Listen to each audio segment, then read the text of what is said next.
আসসালামু আলাইকুম বন্ধুরা, আশা করছি সকলেই ভালো আছেন। বন্ধুরা, আজকের ভিডিওতে আমি আপনাদেরকে দেখাবো কিভাবে আপনারা আপনাদের হাতে থাকা ফোনটি দিয়ে কোনো অ্যাপ্লিকেশন ছাড়া, মানে থার্ড পার্টি অ্যাপ্লিকেশন ছাড়া আপনাদের নিজের ফোনের সেটিং থেকে আপনারা যে কোনো অ্যাপস দুইটা বানিয়ে চালাতে পারবেন। তো কিভাবে করবেন এই ছোট্ট ভিডিওর মাধ্যমে আপনাদেরকে দেখিয়ে দিব। তো ভিডিওটা মনোযোগ সহকারে দেখতে থাকুন প্রথম থেকে শেষ পর্যন্ত। তো সরাসরি চলে যাচ্ছি মোবাইল স্ক্রিনে। তো মোবাইল স্ক্রিনটাকে লক্ষ্য করুন।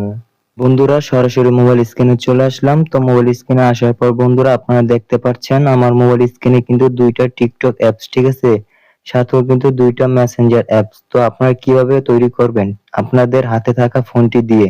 তো আপনাদের বিশেষ করে প্লে স্টোর থেকে, গুগল ক্রোম ব্রাউজার থেকে ডুপ্লিকেট অ্যাপস না ডাউনলোড করেই কিন্তু আপনাদের হাতে থাকা ফোনের যে সেটিং অপশনটা রয়েছে, তো সেইখান থেকে কিন্তু আপনারা 2 মিনিটে করে নিতে পারবেন। তো কিভাবে করবেন আমরা সরাসরি আমাদের ফোনে থাকা সেটিং এ চলে আসব। তো সেটিং এ আসার পর এখানে সার্চ লেখা আছে, তো এখানে অ্যাড অল অ্যাপস এটা লেখার পর বন্ধুরা এটা চলে আসবে, তো এর উপরে একটু টাচ করে দিবেন। তো টাচ করে দেওয়ার পর বন্ধুরা এখানে কিন্তু আমাদের সমস্ত অ্যাপস চলে আসবে। এখন যদি আমি চাই এই যে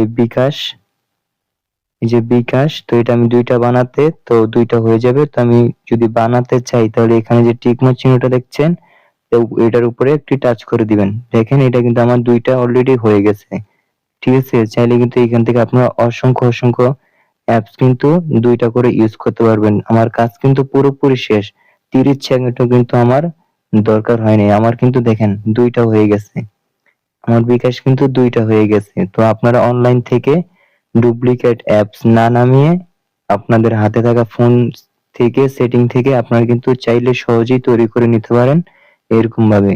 তো বন্ধুরা, ভিডিওটা যদি ভালো লেগে থাকে তো অবশ্যই ভিডিওতে একটি লাইক করে দিবেন। আর ভিডিওটা কিরকম হয়েছে অবশ্যই কমেন্ট করতে ভুলবেন না। তো সবাই ভালো থাকবেন। আসসালামু আলাইকুম।